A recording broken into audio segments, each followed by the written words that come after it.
Welcome to the Natural Health Podcast, where we bring awareness of sustainable health in the business hustle space. The Natural Health Podcast is perfect for the high-performing, business-minded individuals who want to work with their biochemistry to achieve optimal health. It's Friday, which means it's time for friends sharing facts about health, business, and overall success. In today's episode, we talk to Amie Skilton, who will talk about electromagnetic field exposure in your workplace and how you are able to shield yourself from it. Amie Skilton is a naturopath, herbalist and nutritionist, and has been in clinical practice for over 18 years. Clinician, author, formulator, and leading industry educator, she has a special interest in several areas of integrative health, including women's health and hormones, natural fertility, and chronic skin conditions. However, after developing CERS in 2017, is now studying building biology and is particularly passionate about raising awareness of environmental influences, including mold and EMFs on health. In her spare time, when she has some and she's not nerding out on health research, she's making jewelry and is currently obsessed with all things interior design. Welcome to the Natural Health Podcast, Amie. Thank you so much for having me. It's great to be here. You're most welcome. So currently obsessed with interior design. Why is that? Well, that's because I've been house hunting for about 6 months and was hoping to buy a property. Still haven't found the one yet, but it's so fun just to imagine doing up your own home and decorating it the way that you want. And I've gotten a little bit carried away in recent months. Let's just put it that way. I love it. So you've currently moved, is that right? Yes, so we have just moved we're still within New South Wales, but we bounced out of Sydney almost up to the Queensland border into Kingscliff. So currently living in a beautiful, semi-sleepy beachside town, and very lucky. Currently, time of the recording, we're in the middle of COVID o'clock, which means we've got some restrictions here in Australia about where we can go, but the postcode here fortunately is part of the Queensland border bubble, so in many ways it doesn't feel like there are restrictions because we can go back and forth, and certainly in loving the extra sunshine, that's for sure. I can just imagine. It's actually freezing cold here in Melbourne. Literally, I went for a walk this morning. It was like 7 degrees. Oh, ouch. You're a brave woman. had my jumper, my jacket on, everything, but it has to be done. You got to walk. You got to keep moving. Yes, you do. Wonderful. So from your introduction, I mean, you've had so many years experience in clinic. You're a herbalist, nutritionist, naturopath. You've had some health issues. Wow, there's so much happening. What I wanted to know and to inform the audience is, what have been the key turning points to get you to where you are now, where Amie is here now today? Yes, well, there's been many, but I suppose the most relevant and recent one is what happened in 2017. So at that point I was, 16 years, a bit over in clinical practice. I'd been mainly focused on chronic skin disorders, especially acne, all things lady business, I like to say, actually. So great skin, great hormones, great fertility, or helping women avoid conception naturally if that's what they want to. And I was sort of humming along and took actually from work to create my own skincare range, write a book, create a clear skin coaching program, and really get the word out for all humans actually about the ultimate cause of acne, so that people could heal it properly from the inside once and for all. And unfortunately, what happened at the same time was I moved house and moved into a place that had a water leak that we couldn't see or smell. And it was then that I experienced, really for the first time in my life, very significant deterioration in my health. In fact, that's quite an understatement, actually, when you look at what happened to me. And I almost lost my life. I almost lost my mind. The health that I had enjoyed for 37 years of my life at that point went right down the toilet. And that would be a terrifying experience for anyone. But as a health professional, when you know what you know, but no one knows what's happening to you or how to stop it, it truly shook me to the core. and prompted, I suppose, what will go down as one of the biggest pivots of my life. And what I realized then was no amount of eating well, sleeping well, taking all the right supplements, doing all the right things can help you if there is an environmental toxin that's poisoning you. And that is quite a broad category of things. There's an awful lot of things that can make you unwell. And it was quite a shock to me because as a naturopath, our training is very specific around finding the cause of the problem and dealing with it. And sometimes that's harder than it sounds, but usually you can get to the bottom of it.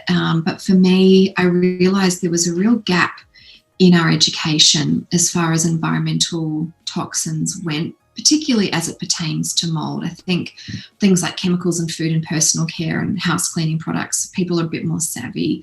EMFs, I think people have an inkling that that's not good.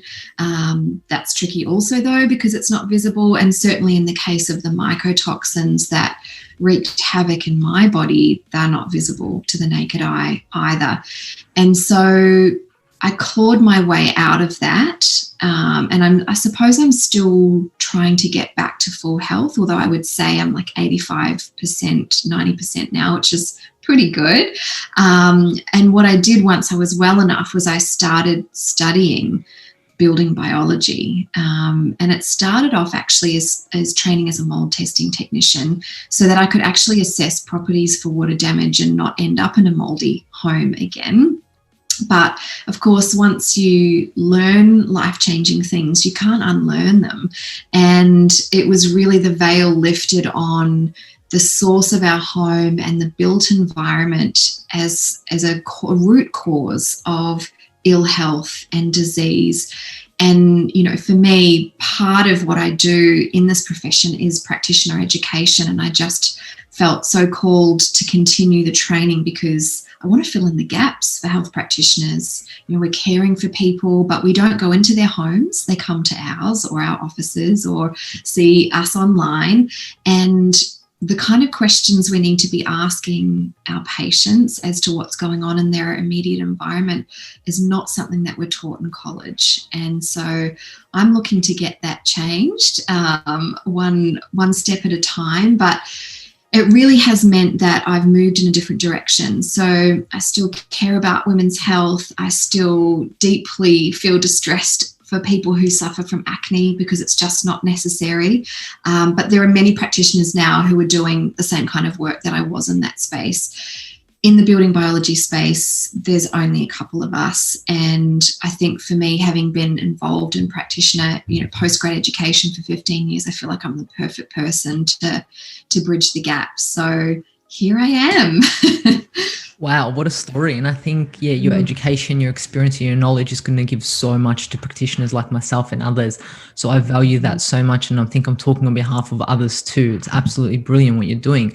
But to experience all that yourself, what actually happened? What did you experience? Because a lot of people might be like, what are microtoxins? What does that sound like? Because they may be experiencing that. Yes. So, well, a lot of people are unfortunately living or working in water damaged buildings and don't know, because I think most people, when they think about mold, they sort of imagine a big black patch of something on a wall or a ceiling or something, really obvious like that. But it's only visible to the naked eye when things get really bad, or if water intrusion has happened somewhere where the visible growth ends up on the other side of the material. So, roughly 80% of the time there isn't visible mold. And certainly where I was living, we didn't have any. So basically the situation in my case was they renovated the bathroom. Someone had made quite a serious mistake, and the waterproof membrane that normally directs the water down the drain had failed, and so the water was actually coming through under the carpet throughout the whole property. Now, you would think that you'd feel the carpet was wet, but we were on a northeast facing sunny corner, lots of ventilation, and when we moved in it was right before Christmas. So in the southern hemisphere, if anyone's on the other side of the world, Christmas time is summertime here, and it's hot in Sydney and warm and dry, and so it never got saturated to the point where we recognised that. There was actually only one day where I said to my partner, I feel like the carpet feels a bit damp, but Sydney can be kind of humid, and I just wrote that off as surface moisture. So what happened was, it's probably a bit unusual because I wasn't working, and I think it would have been a lot more obvious more quickly I wasn't well if I was trying to get up and do 8 hours of work, 4 or 5 days a week. But essentially I had a couple of months off to rest because I'd just finished up a very busy year at work, and I wanted a bit of downtime. So yeah, February 1st, I tried to start work and was just exhausted. I couldn't focus. Physically, I found I was really tired. And I just kind of wrote that off as, it's been a busy year, I must be more tired. Maybe I'm not getting enough sleep. So I moved. I sort of thought I'll give myself another month because I had like 15 months to up my sleeve. It was fine. But what I did do was I tried to get back into an exercise routine. And what would happen is every time I did a workout, I had to go back to bed for 4 hours. Now, I now know that that's called exertional fatigue or exercise intolerance, and it's a sign of mitochondrial dysfunction. In my case, the inflammation from my immune response was damaging my mitochondria, but that was weird. And then 19th of February, I had a styling session, and this is where my health actually went downhill very quickly. But during the styling session, I discovered some of my clothes didn't fit anymore, but many of them were just too tight. I'd obviously put on weight and not noticed it. And one of the characteristics of mold illness or SIRS is leptin resistance. And not all people who get SIRS put on weight.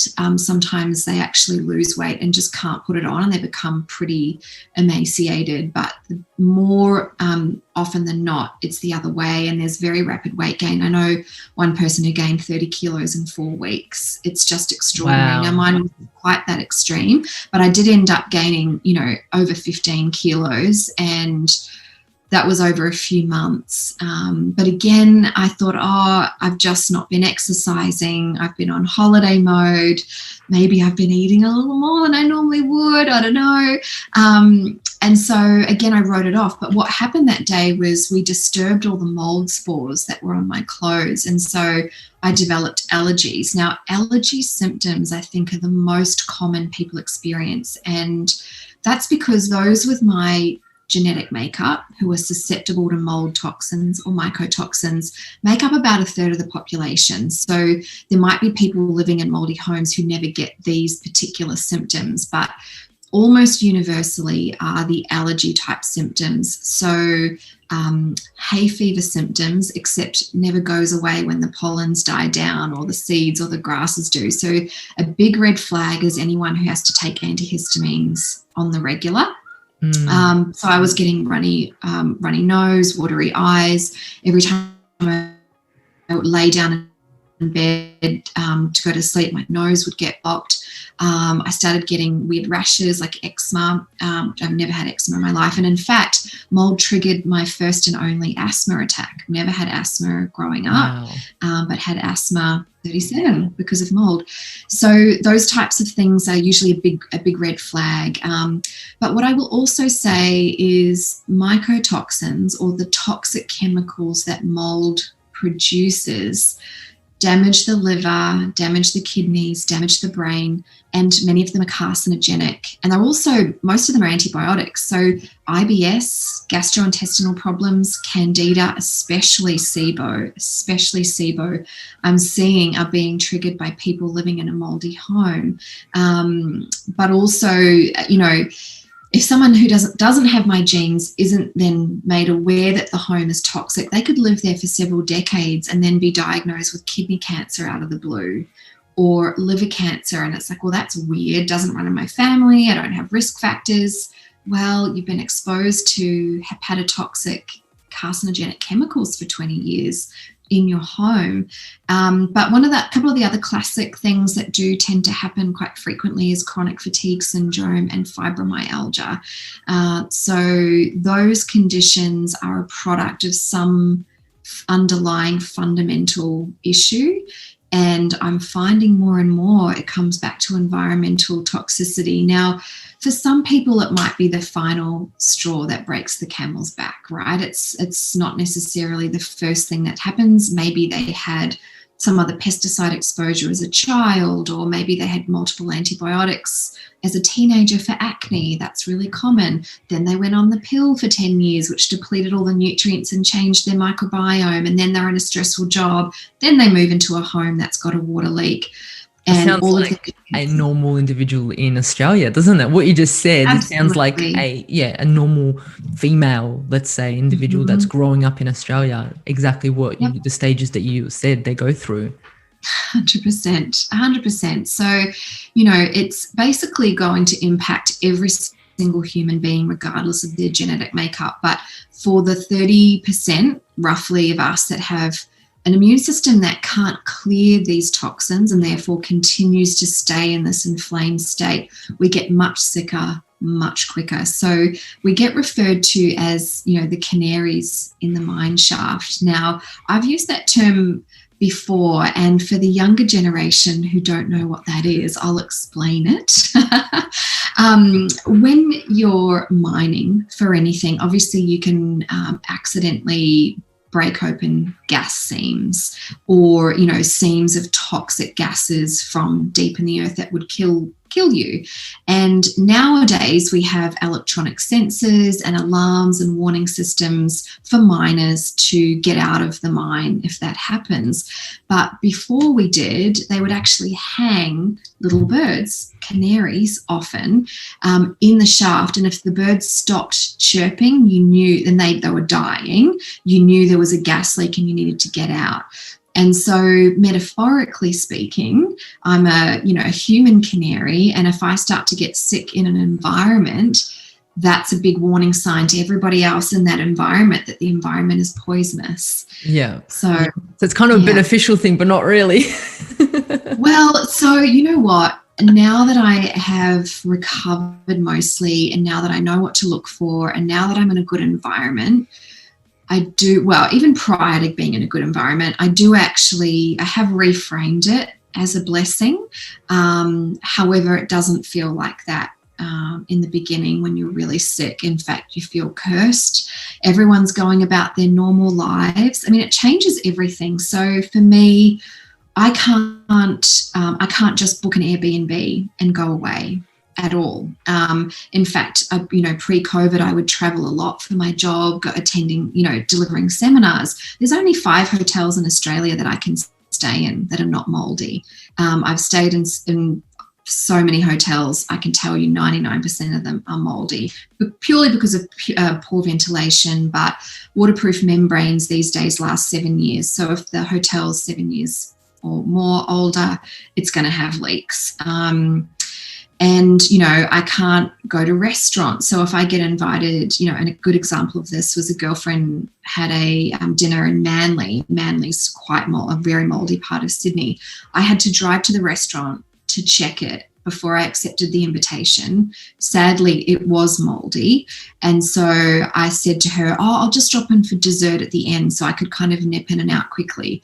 I've yet to find a cinema that's not moldy. Wow. So it's it can feel like a real burden. It can feel like a real curse. But at the same time, I'm now reaping the benefits of being aware. I'll give you one really good practical real life example of this. A lot of people who travel or travelled before COVID, and hopefully will travel again, find that they get sick when they travel, and will get a cold or a sore throat. And I would too. So whenever I would travel learning about mold, I would always travel with a couple of throat lozenges, some vitamin C, a throat spray, because my job was speaking. I couldn't afford to wake up and not be able to talk at the destination. And I always blamed it on the recycled air in the plane. But interestingly, they use HEPA filters on planes. It's actually some of the cleanest air you'll ever breathe.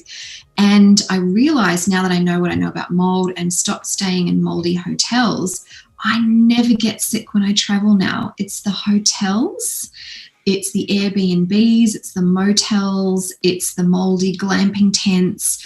it's the microbiome of the building that's making you sick. Or certainly for me, I've never gotten sick in the last 3 years of traveling if I haven't gone and stayed somewhere moldy. So I don't think it's the plane, FYI. So interesting. Yeah, it's so interesting that you say that, because fortunately enough, I don't have as many those issues in that sense.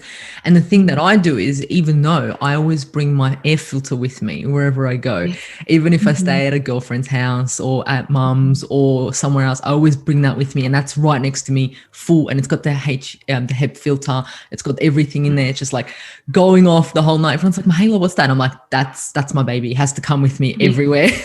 Yes. That is commitment. Yeah, 100%. And I mean, knowing what you know and knowing what we know, that's just normal. That's what you do. You bring that with you, and your sleep is so important that you're recovering in your sleep. The air that you breathe it has to be fresh, right? It has to be clean. So, wow, what a story. That's so amazing. Thanks so much for sharing that with us. That's such a vulnerable, raw part of yourself that, you know, a lot of people go through. And sometimes us being, you know, practitioners, naturopaths, so forth, people think that we don't go through health issues and we don't understand, and it's not something that we feel for them. Do you know what I mean? But everyone has their own journeys, everyone has their own health issues, everyone has their own things that they're going through in life. So I really appreciate you sharing that with us, and I bet you it's impacted the audience and being like, wow, I never even thought about these things. I never even thought about the air and so forth, and the mold and the renovations and so forth. But what I wanted to find out is, now there's a bit of change that's happened in your life. I want to find out, what does success look like for Amie at the moment? It would have changed a lot through the years from my understanding, but what does it look like at the moment? Oh, you know what? It does. I think it changes with your stage of life and your goals, and I think particularly your values. And I've reached a point in my life where freedom is really important to me. That's one of my highest values, along with health. And that's in every sense of the word: freedom of self-expression, freedom to deliver on my purpose, the freedom to earn money in a way that makes a big impact on the world. And so for me, I'm actually just moving into a new working structure with my own business, and putting in some really powerful boundaries and scheduling things where my life, every aspect of my life, gets to feel good, and everything feels like a positive, expansive, uplifting choice, and not a burden or something that I resent doing. So that to me is true success for me anyway, personally, to be able to wake up every day, love what I do, make a living doing it, but doing it in the way that I want to do it as well. And really being able to live my values, I think is what it boils down to. Yeah, I love that it's freedom, because a lot of us don't really, we think we are free, but we're not really, unless we actually think about it. Isn't that when you actually... you really have to consciously cultivate it, and those things expand out as well. Like for me, freedom was earning enough money to live in a home that I loved and do the things that I loved, but then I felt quite trapped working in one location and then being beholden to someone else's priorities. And so then I expanded to the next level of freedom for myself. And, it's a real balancing act, but I think, we do think that we're free, and it's not until you push up against the edges that you realize, oh, actually, there are some things that might be limiting me. And so I really have consciously worked towards moving the fence, if you like, to somewhere that feels more spacious for me. Yeah, and giving yourself the opportunity, the safety net of being able to move that fence, because a lot of us are like, oh, should we move that fence? Oh, we'll wait for future Mahela to do it. Like, we just keep waiting. So that's amazing that you're doing that. Yeah, thank you. That's brilliant.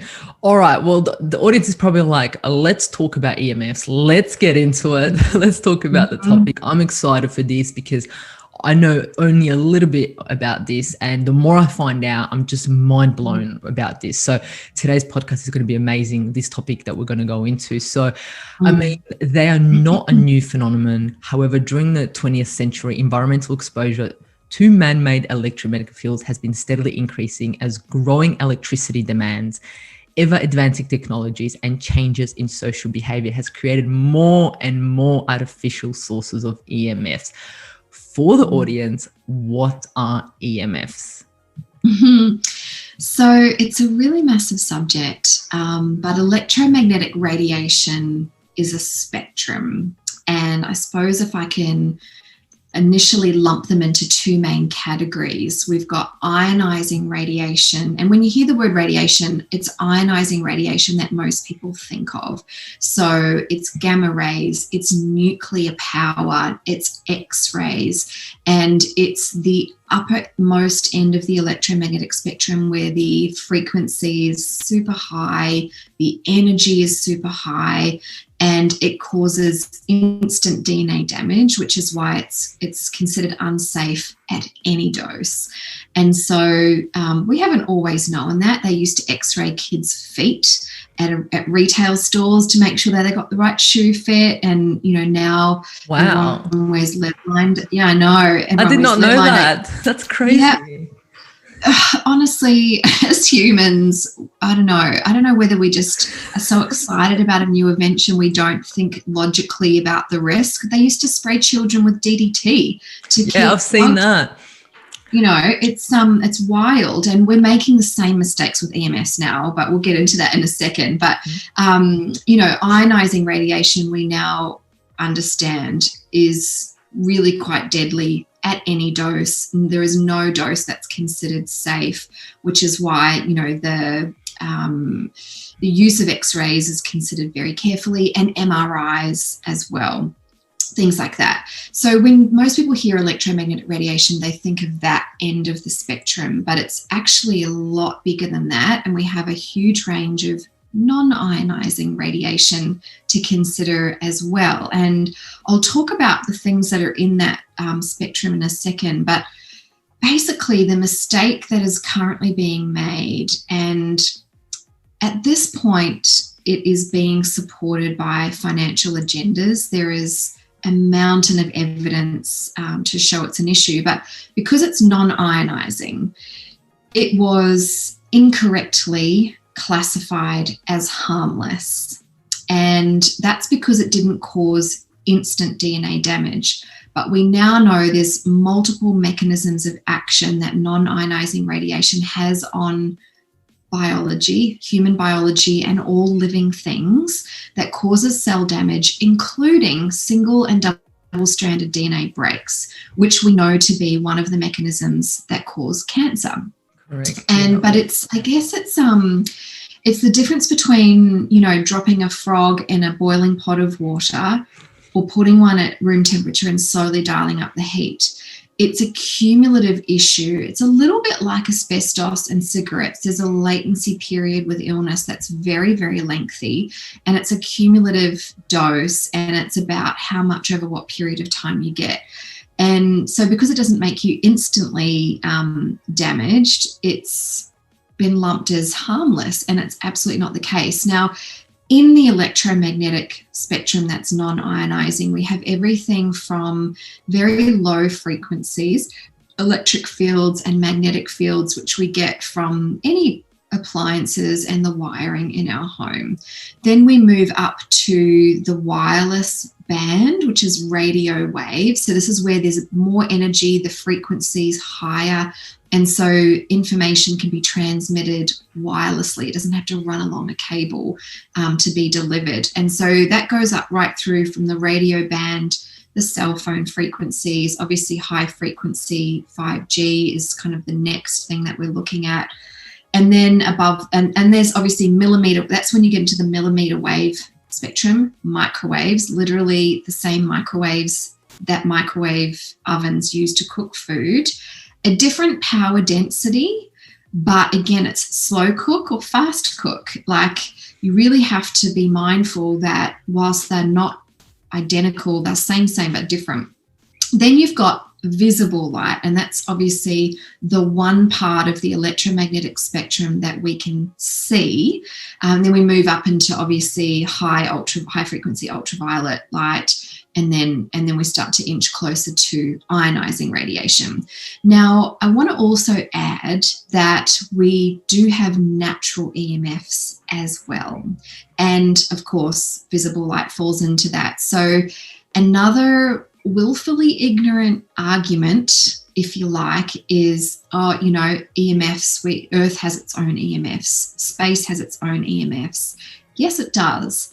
However, there's some big differences around natural EMFs and man-made EMFs.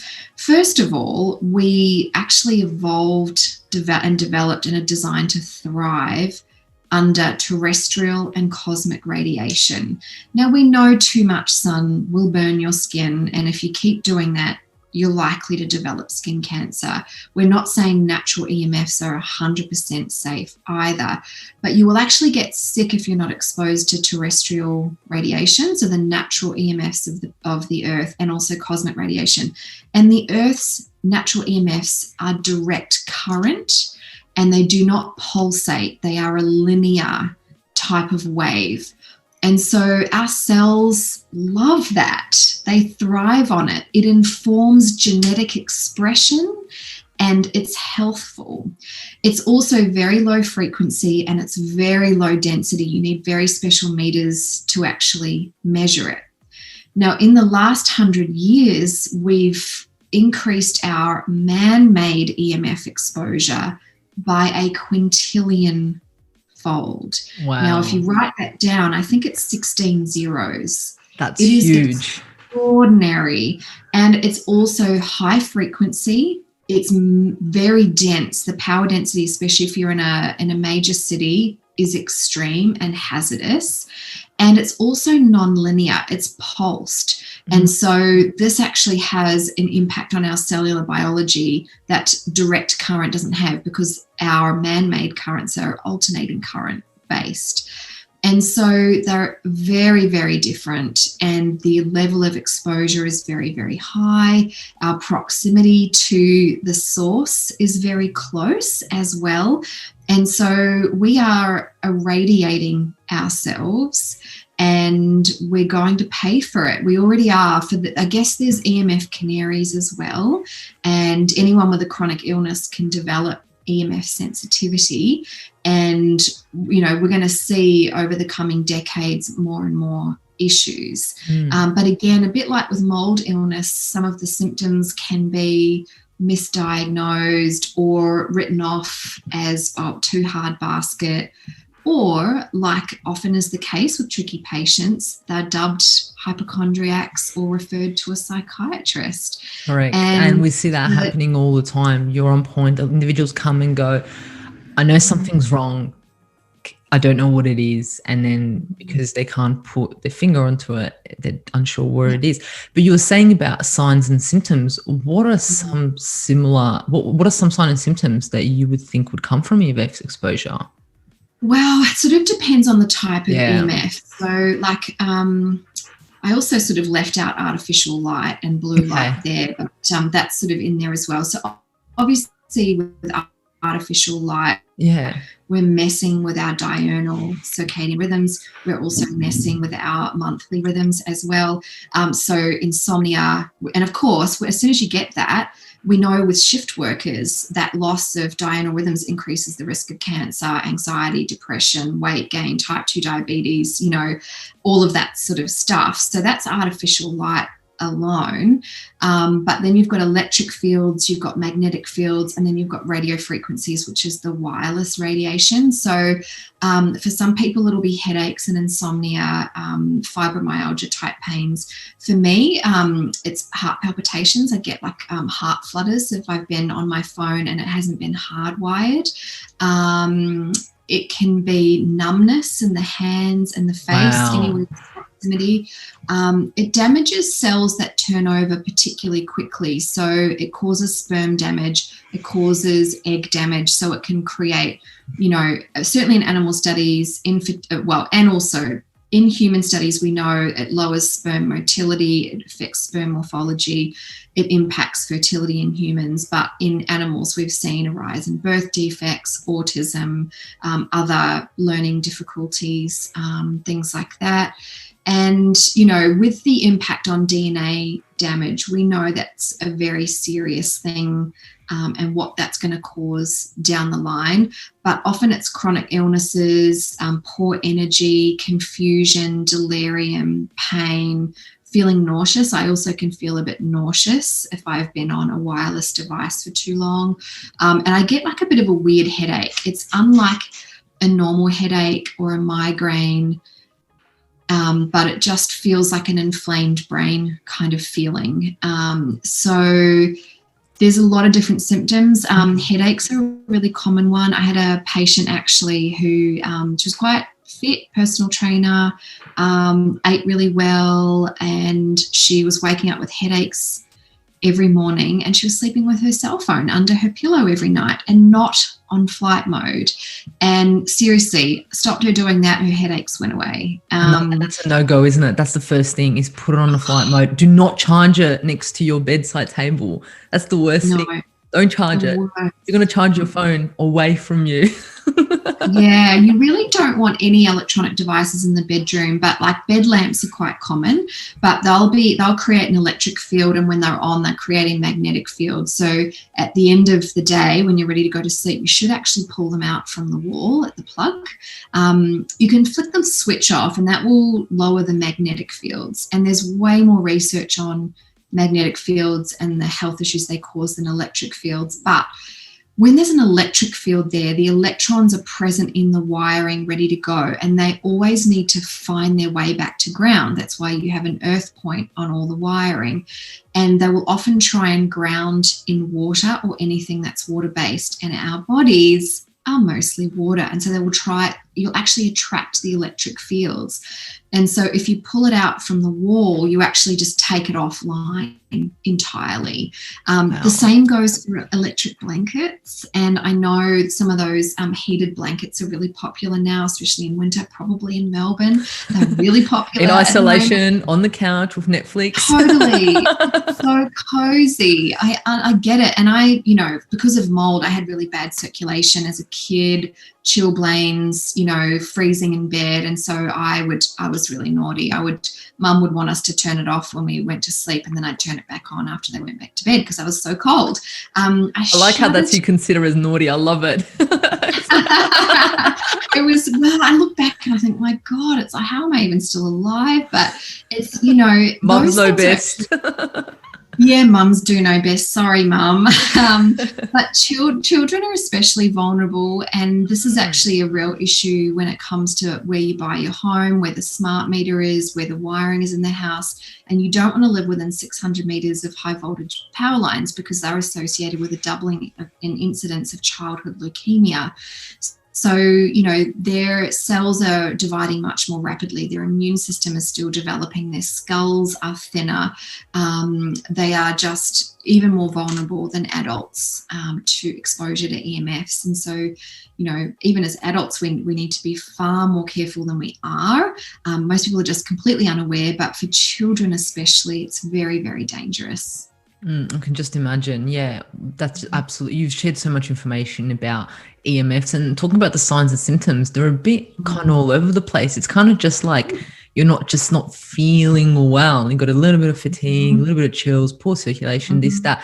You kind of just, most people just write them off, those signs and symptoms, because it's just so easy to write off those types of feelings because they're not particularly associated to a disease, one particular or two diseases. Yeah, that's right. So, so what I found really interesting doing a bit of research on the EMFs is that in 1996, the World Health Organization launched a large multidisciplinary research due to the concerns over possible health effects from exposure to an ever increasing number of electromagnetic field sources. So they actually looked into it, which was really interesting. So based on the recent in-depth review of scientific literature, the World Health Organization concluded that current evidence does not confirm the existence of any health consequences from exposure to low-level electromagnetic fields, which was really interesting reading that. What I wanted to know particularly your thoughts on that. So that statement is really outdated, and they have acknowledged that it is, and they should do more investigation. But a lot of people don't realize the World Health Organization is not an independent organization. And when you actually, there's some really good books, actually, The Corporate Ties That Bind. When you look at the corporate corruption and the kind of money that governments stand to make with selling, particularly the high frequency spectrum that's coming out now, it's not in their financial interest to find an issue. It also creates liability problems whereby you've got telecommunications providers who actually know that their radio frequencies are dangerous. As soon as an organisation like that changes their position, that opens up huge liability issues. In fact, the CSIRO put together a group of engineers to study the impact of wireless radiation on the public around the same time, and they were funded by a telecommunications provider, actually, but they were independent engineers. And this is the thing, most of the studies that show no harm are funded by telcos, so they're completely biased and not worth the paper that they're printed on. But the Barnett report that was produced as a result of that study raised grave concerns about the exposure to wireless radiation on the Australian public, particularly for the elderly, the unwell, vulnerable, and children. And basically the CSIRO disbanded the group, made all of the engineers redundant, and withdrew the Barnett report from public accessibility, and just buried it because it didn't suit their agenda. And, you know, it's quite funny. This does sometimes happen. There's a recent study that was published, the NTP study. Telco spent $25 million on testing rats to prove that that radio frequencies were harmless, and many of the rats died, got cancer, and developed a particular type of heart problem. Anyway, they're claiming that the study was flawed and it's not true, and they're going to do it again. But when you look at independent studies, there is an overwhelming body of evidence that shows, particularly for wireless, that's probably the most rapidly growing area of research. I think partly because it's the most rapidly growing area of exposure. With electric fields, pretty much you've just got the wireless, the wiring in your house and in all of your devices. Magnetic fields, when anything's on, that's being created. And unless you're a device junkie, most people might have one TV, maybe two. You might have one speaker, maybe two, one fridge, one washing machine. We're not living, unless you're working in an electronics store where everything's on, exposure kind of peaks at a certain level and it doesn't go any further. It's the wireless radiation that is really, bolting ahead. And so that's where the bulk of the research is being done at the moment. But when you you go through all of the studies that say, so currently the English studies that have been published are being collated by ORSA, or the Oceanic Radio Frequency Scientific Association. And if you look at the 2,500 studies or so that don't appear to show harmful biological effects, every single one of them except for one, you can see that it's been funded by a telco company or an industry provider. And the one that you can't see, you just don't know who's paid for that study. I mean, I'd be willing to bet it was a telco company.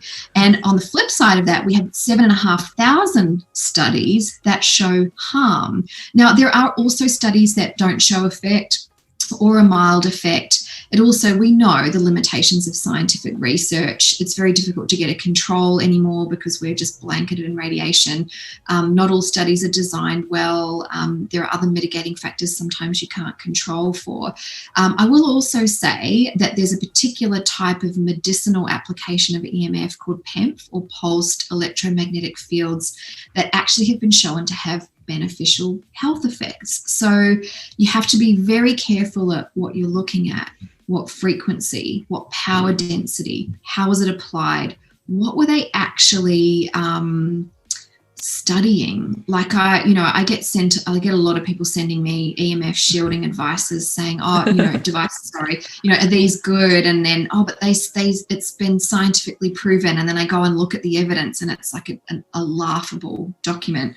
But they might be looking at heart rate variability, and I suspect that particular study was actually more about the electric field. So it was grounding the electric fields, and it wasn't about the wireless radiation at all.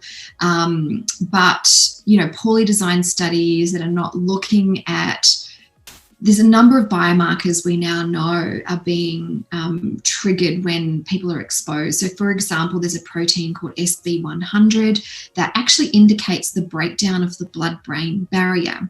Now, this is one of the reasons why EMFs can cause secondary problems, because the blood-brain barrier is designed to keep toxins out of the brain. Once that's weakened, in fact, in medicine, they will sometimes use EMFs to damage the blood-brain barrier to let chemo into the brain to treat brain tumours.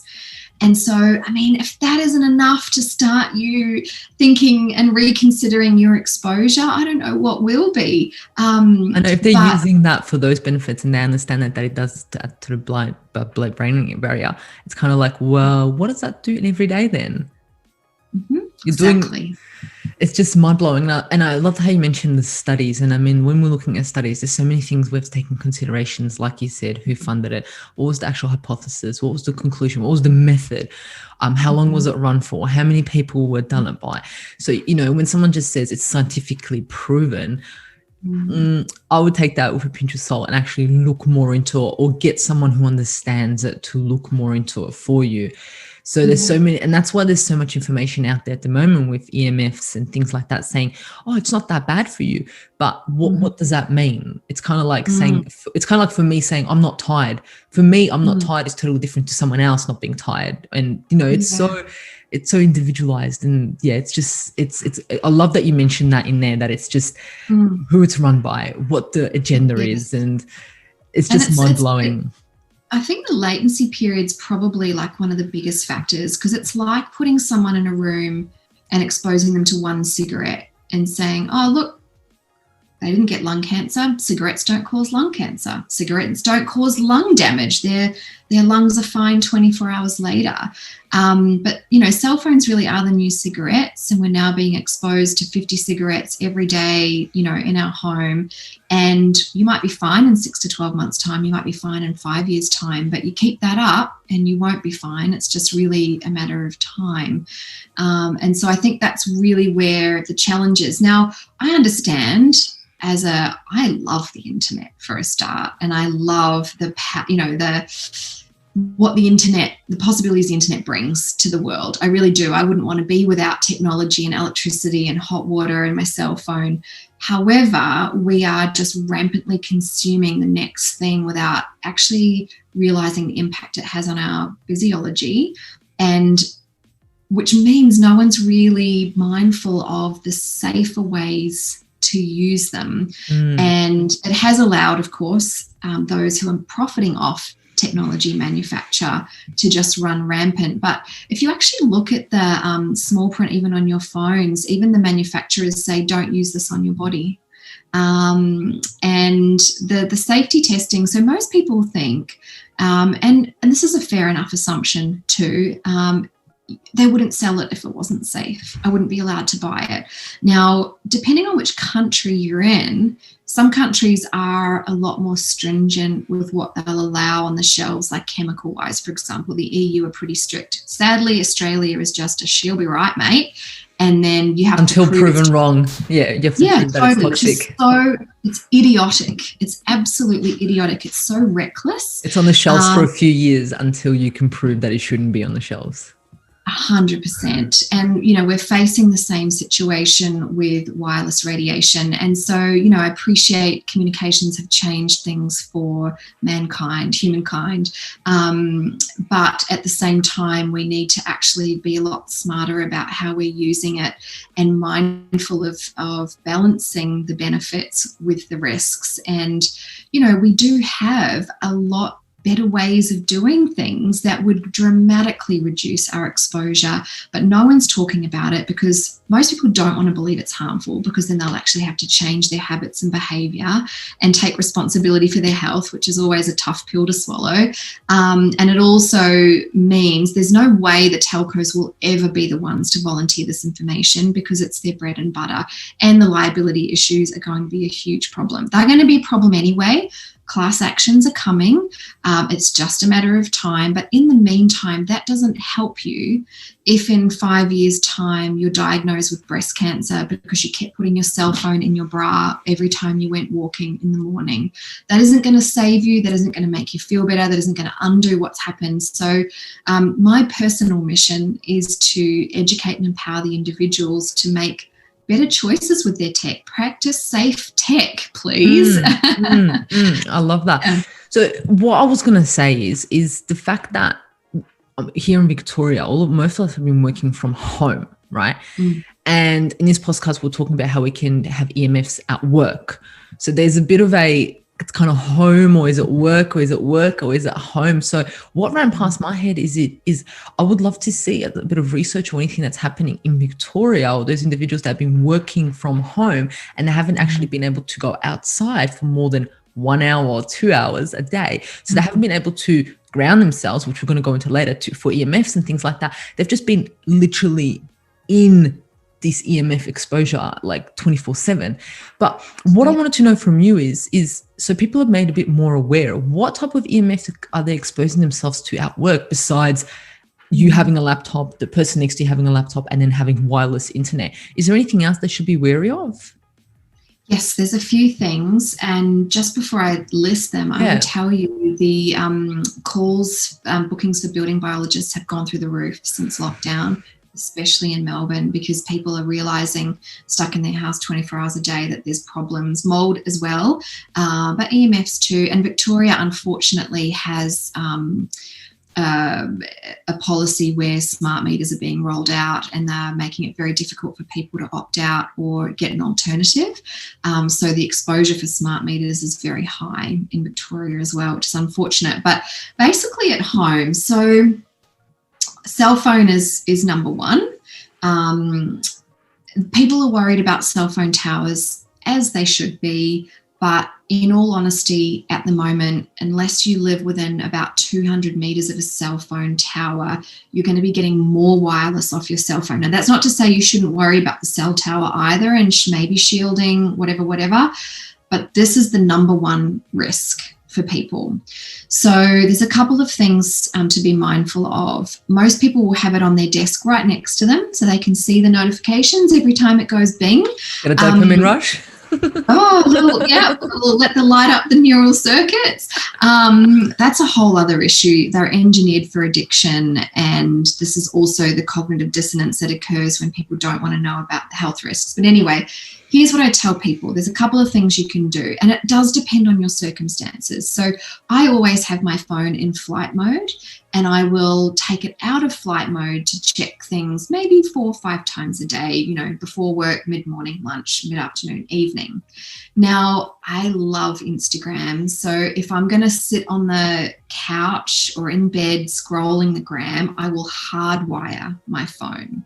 So it's not using wireless or Wi-Fi. It's in flight mode, but it's connected to the internet via a cord. Now, I can't receive or make calls that way. But if I go to make or receive calls, I'll either use wireless ear tubes, or I'll have it on speaker, as far away from my body where the sound quality is still good, keep my calls short, maybe text or voice memo instead. Now, obviously, if your job is one where you're answering calls all day, you can't have it in flight mode. But what I would do is I would keep it well away from your body. I would actually, if you've got a landline, redirect it to your landline and use a corded phone instead, or maybe voice over internet via Skype or through Zoom, so that you're not, using your cell phone anywhere near your body. Just a quick pause in what you're being exposed to and what you should do. Most people don't know how cell phones are tested. Okay, the safety testing was done in 1996 and was published in 1998 on the kind of cell phone that was available then, by the way, not what we have now. But the testing was done on a plastic dummy with a head full of water, salt, and sugar. Now, that's exactly what we are. That's what we are. I mean, I'm that, aren't you? Well, maybe that's how they view us. I don't know. But if that's not the very definition of unscientific, I don't know what is. But what they're looking for is the thermal effect. Does this heat the water? And they basically measure, every phone has a SAR rating, a specific absorption ratio, and it's based on that. Now, that completely ignores all of the non-thermal biological effects we now know cell phones generate, and all wireless frequencies generate to one degree or another. And so again, they are willfully knowingly avoiding doing any tests that would show a biological effect, because no one wants to know about it. So you've got to, that's the first thing you need to do. Sort out your everyday exposure to that. There's a brain surgeon in Sydney who said we can't train brain surgeons fast enough to cut the tumours out of the heads of people from cell phone use. Oh my gosh. So if you take nothing away from this conversation, that is the one thing you need to sort out. The other thing I will say is often cordless phones produce even more radiation than a cell phone. So I know it sounds horribly old-fashioned. I shudder at the thought as well, but a corded phone is the way to go, or use voice over internet and have a hardwired computer. So definitely getting rid of that exposure is your number one priority. But then for most people, they're going to be working on a digital device, whether it's an iPad or a laptop or a desktop computer.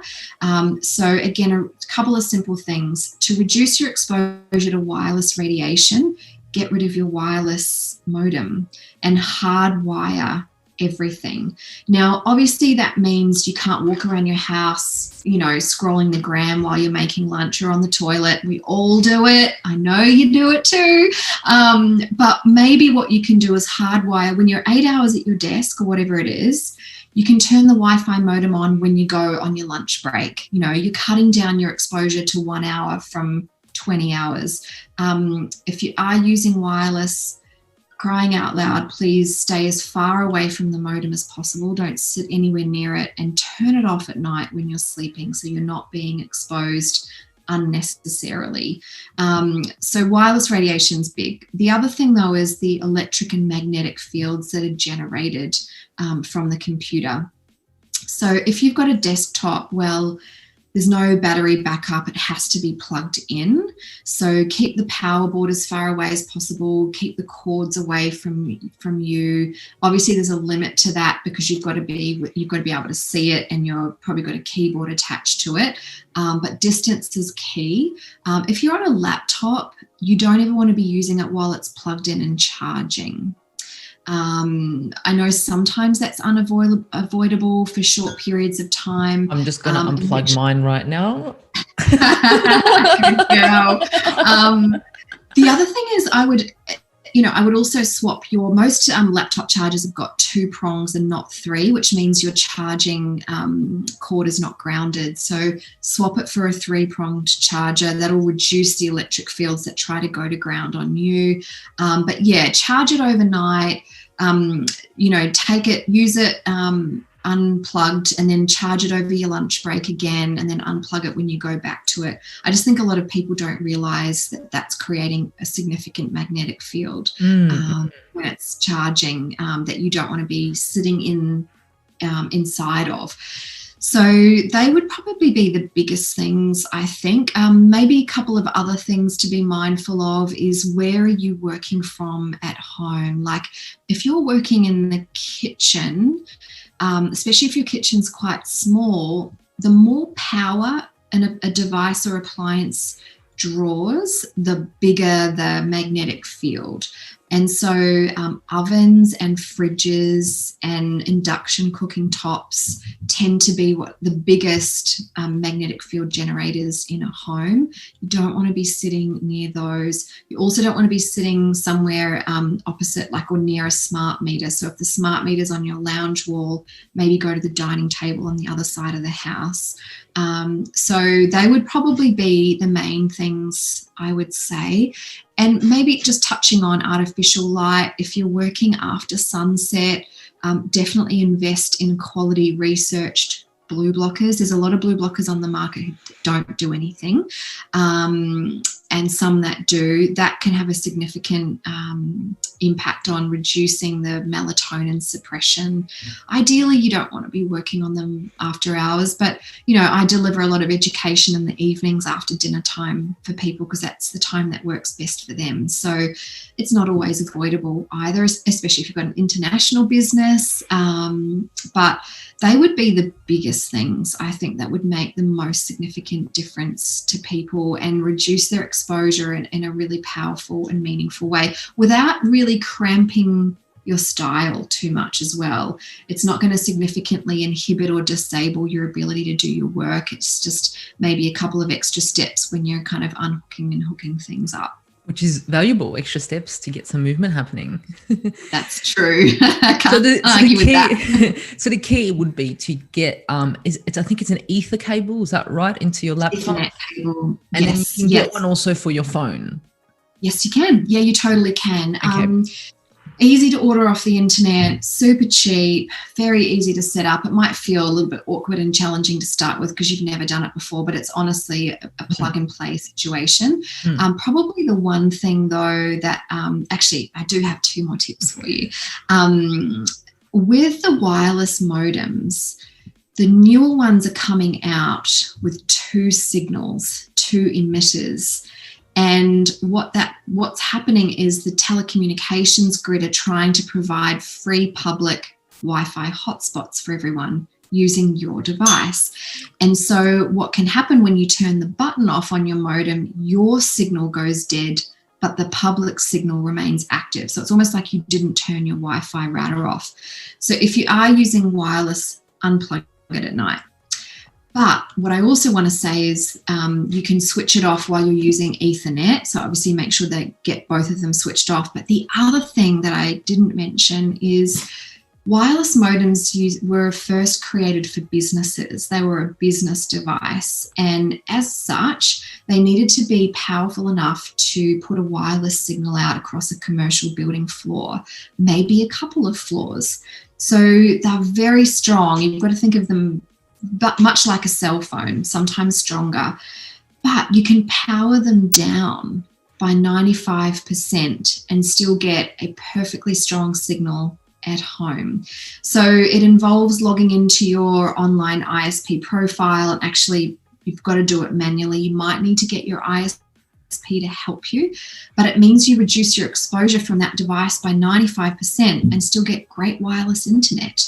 I mean, that's mind blowing. That's amazing. That's awesome. That's on point. I love that.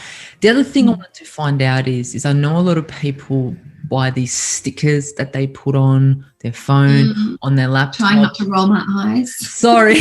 There's also things that you plug into electricity and supposed to, I forgot what it's called. It's supposed to give like a, harmonizer. Harmonizer and things like that. And I mean, people just want the best for themselves. And I mean, I know there's always these marketing things that we fall for. And I just wanted to find out, is it a marketing thing that we can fall for? Unfortunately, there's a lot of stuff out there that does nothing, and those definitely fall into that category. And it breaks my heart to say that, because of course we want to do, we want the best of both worlds. I do. We want to be able to slap a sticker on something and say that's helping me. Look, there's two things I want to say about that. First of all, we are electrical beings. We produce our own electromagnetic field, and I think in theory, there must be ways where we can strengthen our own electromagnetic field so it is less impacted by external fields. Now, look, man-made stuff is super strong. I honestly don't think there'll be anything that we can do that will make us able to withstand talking on our cell phones, holding at our head. But I do think that one day there might be things that harmonize, that potentially do strengthen our field and repel other magnetic fields. That won't happen for wireless, it won't happen for electric fields, but magnetic fields are a significant health hazard, and if we can do something to support ourselves, great. But we don't yet have that technology. We certainly do not have devices that can measure those benefits either. And so currently it's all marketing. It's all marketing, and most of it is actually garbage. There's a couple out there that have been very thoughtfully put together, and I can see the intention is to genuinely create a result. But currently, the best thing you can do is reduce your exposure, put more distance between you and the source, and reduce your time. And so that's where the focus needs to be. As far as all of those things, if you test them, they do not reduce your exposure. So therefore, how can they reduce the biological impact on your body? They can't.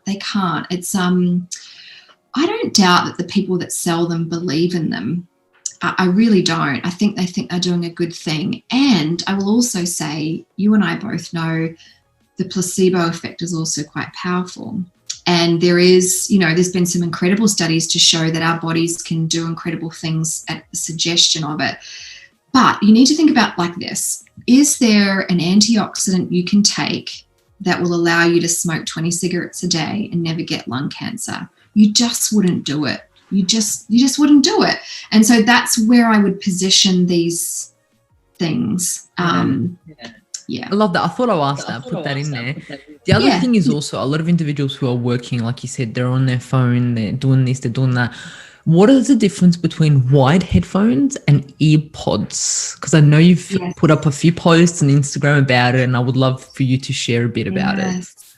So anything that runs wirelessly is producing wireless radiation. So anything that connects via Bluetooth or, like that. So testing some of those wireless earphones, earpods, they're all much of a muchness. Some of them are producing more radiation than your cell phone, and they're constantly emitting as well. So is your cell phone, but certain aspects, there's a number of different antennas in your phone.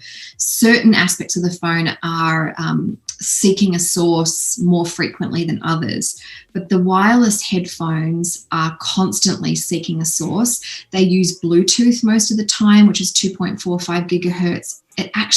That's a particular frequency and wavelength that seems to be causing more problems than the longer radio frequency waves. And so they need to be treated like a cell phone. You avoid putting them on or near your head ever, except in desperate situations. And so I would never have them. I was given a set of Apple AirPods for Christmas a couple of years ago, and legendary present. I love Apple, and who doesn't want a cool little pair of earbuds? And the convenience of not having wires around, I totally get it. They annoy me as well. But I took them straight back to the store and got a store credit, because I will never wear them. I'll never wear an Apple Watch. I'll never wear a wireless Garmin, whatever, unless it's something that can store information and you can put in flight mode and then you can connect it at the end of the day. You're literally radiating yourself, and it's invisible. And I think that's what makes it so hard for people to wrap their head around. You can see cigarette smoke, you can see the pollution coming out of an industrial smokestack, and you're like, ooh, I don't want to breathe that. I don't want that on me. You can't see wireless radiation unless you've got a meter and you're sort of picking it up and testing it. You can just pretend it's not there. And that's really unfortunate. And you can get your hands on some meters if you wish to test it yourself. Is that right? Can. So you need different types of meters to test different types of EMFs. That being said, I've got one which I recommend. Right here. I actually didn't prepare this earlier, but I was testing something in my office or somewhere. I love it. I swept the house, actually. We've just moved into a new place. We're in a townhouse, though, between two other townhouses. And you never know what's on the other side of the wall, what your neighbour's doing, where their Wi-Fi router is. And so I'm pretty sure it was just yesterday, I actually went around and swept all of our common walls, because I just wanted to check, particularly in our bedroom. It's really the places you spend the most of time that you've got to worry about. But I did everything because I'm a nerd like that. And I love it. Just to kind of see, and I'm so stoked we're in such a low EMF environment. It's amazing. But Basically, this is not a professional meter. If I was to go and do an EMF audit for somebody, I would have a different meter for the wireless as I would for electric and magnetic fields, and they're very, very expensive, and you need training to use them. But so this one doesn't take peak holds, it doesn't do density, it doesn't have a tri-axis antenna, so you get like a full load. But what this does is it's like, I call it like a sniffer dog. It identifies where there's a problem, and then if you do something to change the situation, you can obviously see it go down or not. And so there is a link in my bio on Instagram to get these. They are the best priced, consumer accurate, easy to use meter that I've been able to find so far. There's one other one, the Cornet, but it's bigger and bulkier, and I just prefer this. I prefer this one because I used to travel a lot, and it obviously slips into my handbag really easily. But it also has this really great traffic light system, which you might be able to see. Yeah. So you don't even need to know the what's good or bad as far as building biology ratings go. It'll tell you green's good, yellow's maybe not so good, red's really bad. So you can easily get one of those to check your home if you've got kids. If getting an EMF out to do the testing is out of your budget, it's really important, especially for babies. I am absolutely ropeable with the amount of wireless exposure that's happening to kids at the moment. Baby monitors. Baby monitors, Bluetooth nappies to tell you when they're wet, Bluetooth socks to tell you that they're still breathing overnight. Like, I understand that as a parent, you don't ever stop worrying about your children, especially when they're little, and all of these things can seem really helpful. But they are absolutely dangerous to be using and ridiculous. At this point, it hurts me. Yeah. So any mums and dads are listening out there, please don't buy any wireless things for your kid. I had a mum friend who years ago, would put white noise on her phone and pop it next to the baby's head in the cot. And, it wasn't until I sort of said, I hope that's on flight mode, that she didn't even know that was a problem. These, all those sorts of things. There's cribs that rock your baby with the magnetic fields on that are shocking. They're just, people just don't know, and it's such a shame because we know that magnetic field exposure, particularly when it comes to high voltage lines, double the risk of leukemia in a child. And we're seeing childhood cancers escalate out of control, allergies, autoimmune conditions. Now, there's lots of environmental factors that can contribute, but EMFs are the one thing that has just gone through the roof, especially in the last 20 years, but in the last 100 years, it's one of the single most significant factors, and we can't see it, which is what makes it, I think, even more dangerous, because a lot easier to ignore too. Yeah, a lot easier to ignore, and we can't see it. Out of sight, out of mind. It's not happening here to us. 100%. One thing that I want to touch base before we finish off is we spoke a lot about mold at the start of the episode, and you mentioned you have that little tool for EMFs. Is there a little tool that people can get their hands on for moisture, for mold exposure? Yes. Well, look, to assess a home or any building for mold is a complex process that involves sampling, moisture mapping, all kinds of investigations. But there are sort of three things I do recommend every household has.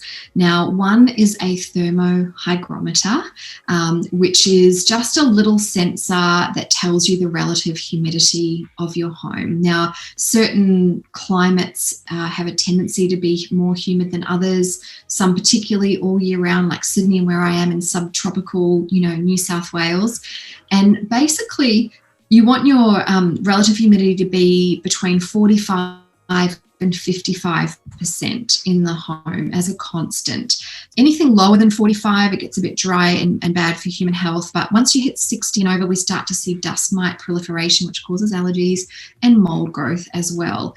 And so what happens when you slip outside that and you go above sort of 55 and you creep closer to 60, you want to run your dehumidifier. So that's the second tool that I would recommend, having a dehumidifier. They're useful too if you've had a lot of rain, for example. Maybe your place isn't normally that humid, but it's all of a sudden it's been stormy, or you've had a water leak. You need to get building materials dried in 48 hours. Otherwise, you have a mold problem, which then leads me to the third tool is a moisture meter. Now, a building biologist will have, quite a expensive, complex moisture meter, but you can get cheap, effective moisture meters from Bunnings and other hardware stores that are good enough to tell you whether there's a problem. There's been a leak in your roof and you can see that that area of the ceiling is a lot wetter or damper than the other part. Or you can check the outside of your bathroom, to see if the waterproof membranes are failing or there's been a burst pipe, and then you can act much more quickly. So it's all about managing moisture. So drying up spills really quickly, getting leaks dry really quickly, and keeping the humidity right. And, there's lots of things we do as humans that contribute to mold growth without knowing it. Hands up if you've ever gone to bed with wet hair. I did that a lot as a teenager. Moldy pillows. That's actually, it's so interesting you say that, because like my grandma would come from Eastern Europe. That is one of the things that you do not do. If she sees you with wet hair, she'll get the shoe and chase you with it. You cannot have wet hair. It has to be dried. So it's interesting you say that. Yes. There's a reason why. They know. Yes. So much wisdom from our, ancestors. There's also partly the loss of heat through the head, and the traditional Chinese medicine will say loss of qi, loss of heat, damp, illness. There's a few elements, but don't ever go to bed with wet hair. But if you're drying clothes inside, which you will be if it's rainy and a load of washing needed to be done, that water has to go somewhere. You don't want that evaporating into your couch and into your walls and into your mattress and into your cushions. You want to suck that out of the air and into the dehumidifier. Same with cooking. If you're someone who likes long showers and your extractor fan's not very good, or you're not letting the steam out through the window, many people, and I did this too, you have a shower, especially if you're showering in the morning, you're getting ready for work, and then the mirror's all foggy. Open the bathroom window to let the steam out to clear the mirror quicker, and you've just let all that water go into the rest of your home, and you're creating a mold problem without even realizing it. So being mindful of your moisture management is a really important key. Beautiful. Thank you so much for sharing that with us. There's like so many things that you've mentioned to us, so many tips and tricks and to keep an eye out on. I appreciate you sharing all of this with us.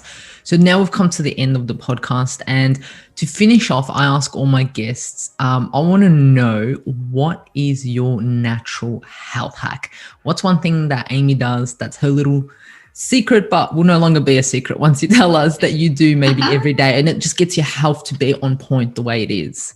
I've got a good one for you. It's kind of a new one. So I'm excited. Being a health practitioner, we have a lot of health hacks, right? And I've been, there's been things I've been doing for 20 years or more. But just recently, I have been really mindful of my exposure to artificial light. And my husband and I are planning to start a family soon, and I'm looking at my hormones, and our hormones are a reflection of quality of our environment and how well we're looking after ourselves. And I'm going to have a too much information moment here for your listeners, but my cycle's a bit on the long side. And so I'm ovulating sort of day 16, 17. And if you ovulate sort of day 17 and later, your risk of birth defects and miscarriages go through the roof. Same if you're ovulating pre-day 12. So ideally you want like a 28 and a half, 29-day cycle, ovulating as close to day 14 as possible.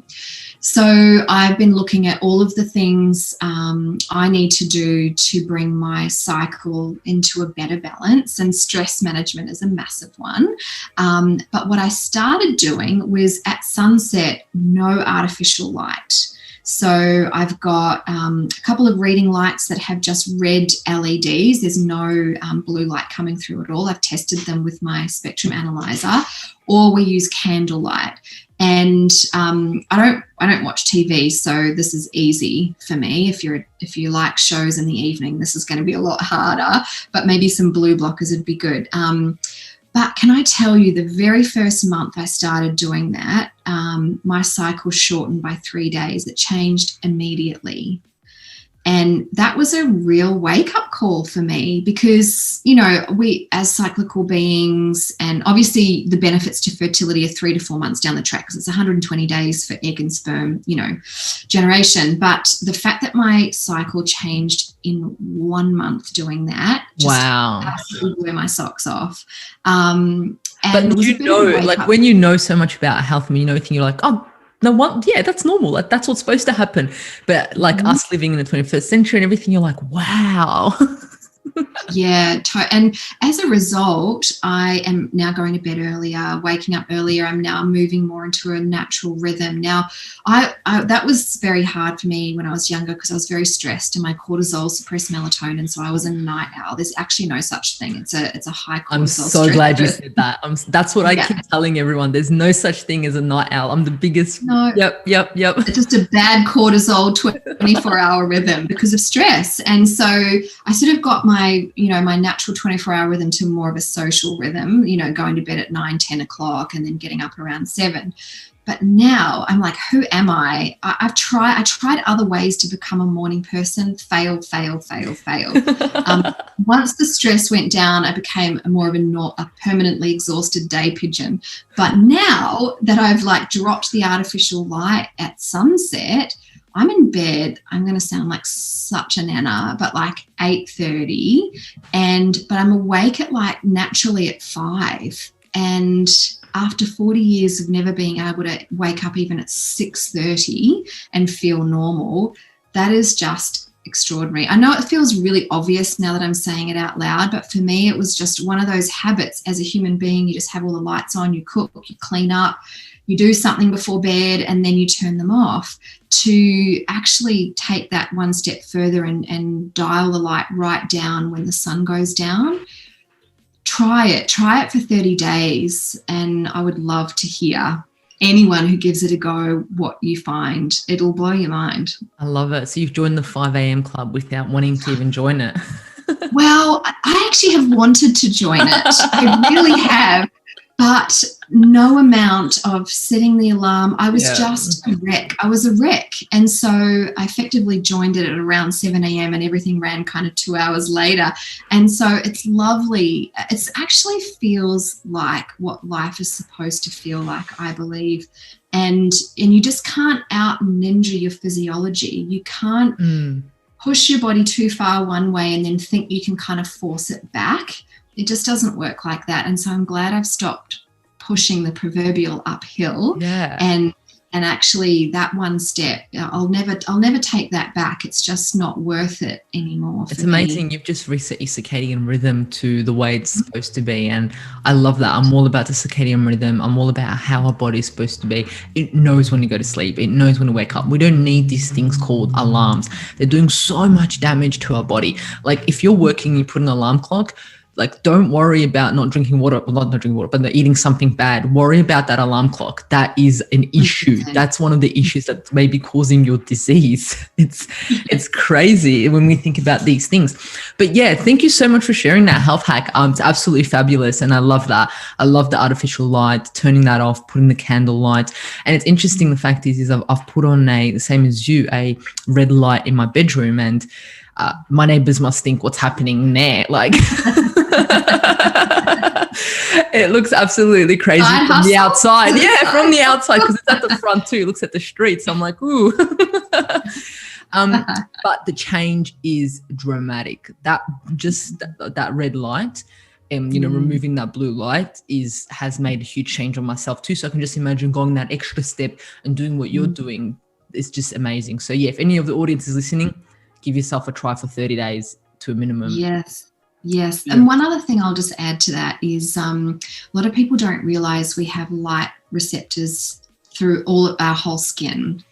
And so blue blockers are amazing. Obviously, that's the greatest concentration in the eyes. But let's say you're a diehard The Block fan, for example. I used to love that show, and you can't like record it and watch it the next day. Blue blockers are great, but you also should cover your skin as well as much as you can, which might be a little hard coming into the warmer months, but you want to block as much light touching your body as possible and then go to bed straight after that. And it sounds crazy, but yeah, you're right, because it absorbs it. Your body just absorbs that light, and it's like, oh, it's time to wake up. No, it's not time to wake up. Mm-hmm. Yeah, I reckon parents will find this useful for kids as well, by the way. Hot tip. I think so too. There's so many hot tips in this episode. It's just mind blowing. I think they're getting their pen and their pad out and just writing it down old school, not on their phone. I love it. I love it. Thank you so much for sharing all of this absolutely amazing information. It's just been such a valuable podcast, all about EMFs, and we even touched base a little bit about mold and exposure and so forth. If people are like, oh my gosh, I love Amie, I love her knowledge, I love her information, where can they find you and where can they get more information about you? So my website is whatthenaturopathsaid.com. I've got a blog there where I, write stuff about health that you might find interesting, but I am much more active on socials. So if you find me on Instagram, my handle's @naturopath, or on Facebook, you can find me under Amie Skilton Naturopath. Just one little tip though, Amie is spelled AMIE. Love to connect with you there. Beautiful. And I'll put all the notes in the podcast notes below so people are able to access you and find information from you, and a little bit of some of the talks that you've done. I've put them in there so they can get as much information about their health that they can. But thank you so much for joining us at the Natural Health Podcast. I've loved your knowledge. I've loved your information. Thank you so much, Amie. Thank you so much for having me. I appreciate it. You're most welcome. Thank you for joining us at the Natural Health Podcast. And remember, the missing link between failure and success is your health.